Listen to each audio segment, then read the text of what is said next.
people come down here because it's not only a warm, quiet place to live. It's secluded. It's safe, basically. No one knows about this place. I lived here for about a year in this tunnel.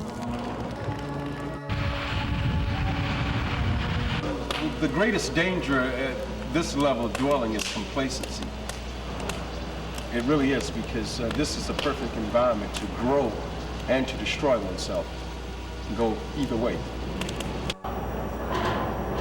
Where is it? Not if you're at the penthouse on Central Park West in the tunnel, you're still on the earth. I breathe the same air you breathe. I drink the same water. I eat as well, if not better, than anyone up top. So, I mean, what am I missing?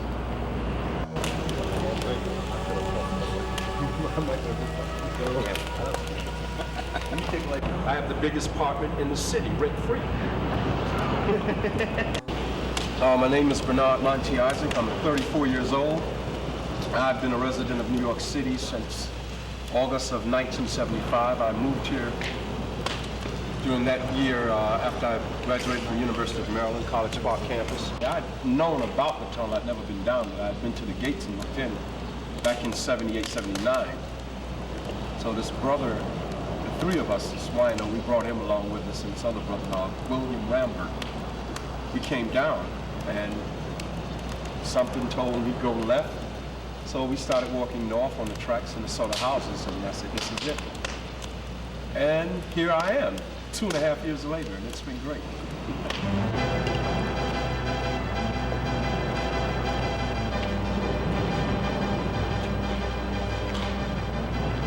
Come on in.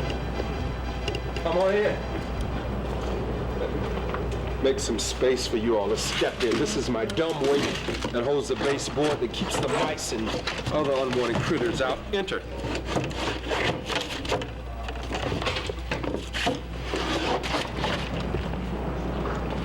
Well, come. This is the dwelling. As you can see, it's a little unorganized, but what can I tell you? It beats the city shelters, guy.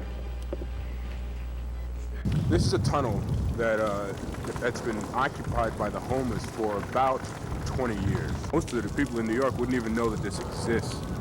You know, even if they stumbled on it, they wouldn't venture into it because it looks so threatening. You know, it's an incredibly dark tunnel. If you can see back there, it's really, really dark. It's just, you know, ominous look about it. You know, I was living in a boys' home at 15. And I got thrown out on the street, you know, because the boys' home that I was living in said, well, it's enough. We don't need you to stay here anymore. You're old enough to go out on your own. And that was the end of that, you know. And it's pretty frightening, actually. It was devastating to me for the first 2 years. All I did was I lived on the street, and I slept on the sidewalk, ate out of garbage cans, and I did that whole trip for 2 years. And then when I was 19, I realized that my problem was that I wasn't dealing enough with people. I wasn't caring enough about people. So I started working again. And I started feeding other people on the street, you know, with the money that I was making. You know, this is really the most difficult city for one to maintain a certain amount of discipline in because of so many distractions. I share the space with Bernard, and like I come down here, once we close that door, the outside world is back of us. The shelters, I mean, I was in an AA program down at 3rd Street Shelter, and at nighttime they run around in packs. I'm safe in the street than I am in the shelter, you know. So I came down here. Shelters are full of drugs, you know, you're full of, well, what could I say, queens, faggots, or whatever. When you take a shower, you know, you get looking at you and all of that. You have fights, you got to sleep with one eye open, one eye closed, because you're afraid somebody might steal your clothes, you know, your shoes or something like that. I used to just sleep on the tracks, and then I came down here and found out these little houses was here. I cleaned out one, and I live in it now. One of the things that you notice when you get on the street, when you meet people, is that half of the people on the street are out there killing each other and ripping each other off, and the other half are out there trying to help other people live. It's like a whole one big family, you know, everybody looks out for each other there. Alcohol and drugs took the place of my wife and kids. I married the alcohol and drugs, and I threw the wife, the kids, the house, the restaurant, everything away, you know.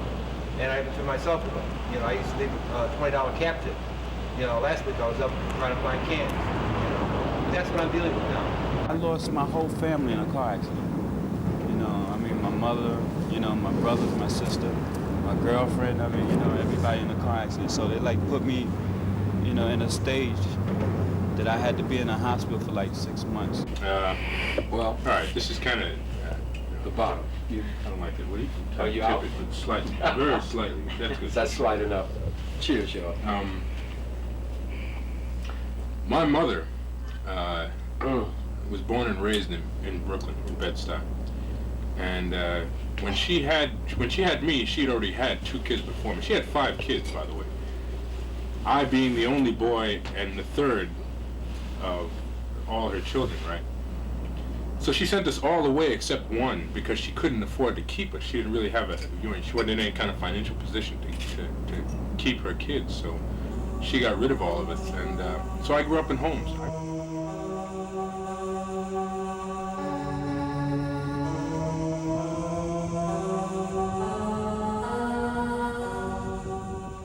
Out here, food is probably the least of all problems. The fruit and vegetable stands discard the creme de la creme of fruits. The overripe fruit, which they say isn't, well, cosmetically marketable for the West Side clientele. Most of the stuff you see now, like barbecue sauce, garlic, everything comes from the grocery stores. So, I mean, really, it's about one having the will to go getting, and if you don't have that false pride thing with you, that's another thing. A lot of guys just can't be seen going in the garbage bag getting what they need, but I mean, hey, you need. When I was first coming down here, right, I used to run into traps all the time, and it used to be them Vietnam traps, wires across the rail, Steaks and stuff. No. Well, they used to use something worse, which is glass, man. These guys used to shatter glass in the center on the first three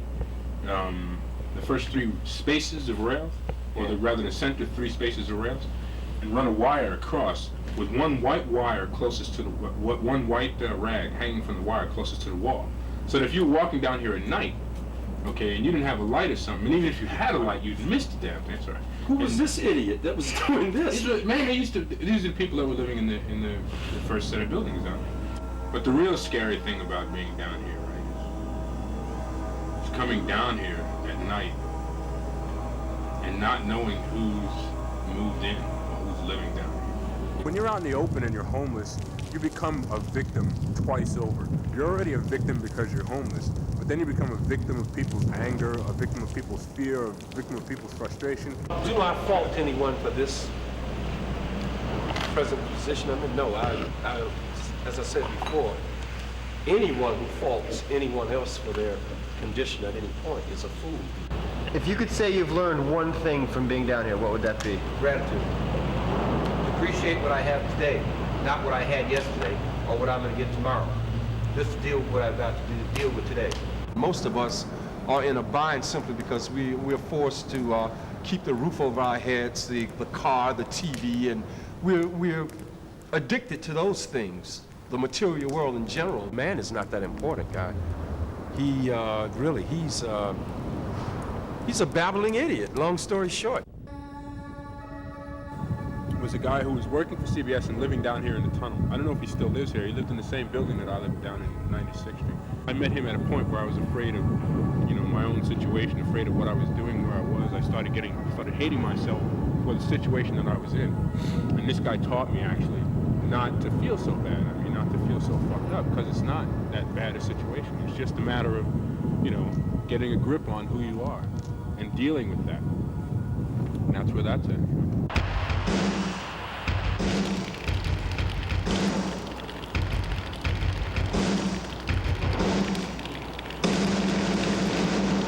The time that I introduced him, this was basically a big hangout for the guys from the gay community. Yeah, the gay. Well, that also, and the guy who runs the Parks Department is gay. I know. And he spent a lot of time cutting these gates open. Well, so along with me, I've severed 3 chains. I have a hacksaw here.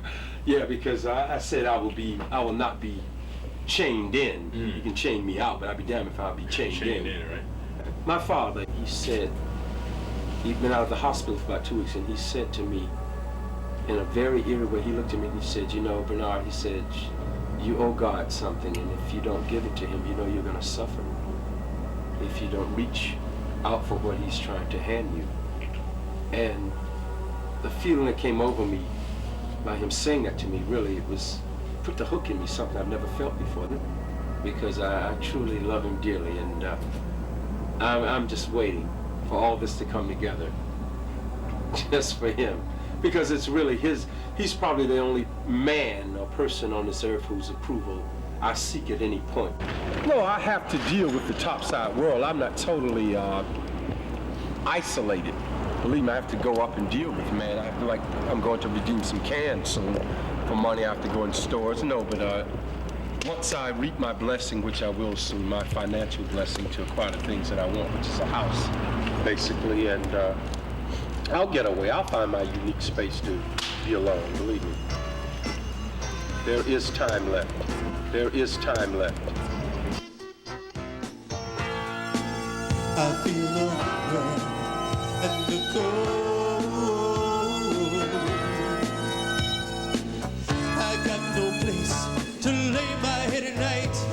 A man without a home, it just ain't right.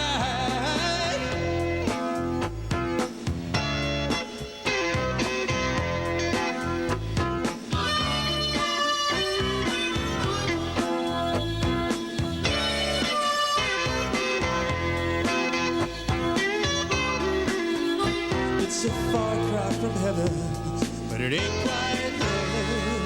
Living on the side of the road, looking for headlights in the night.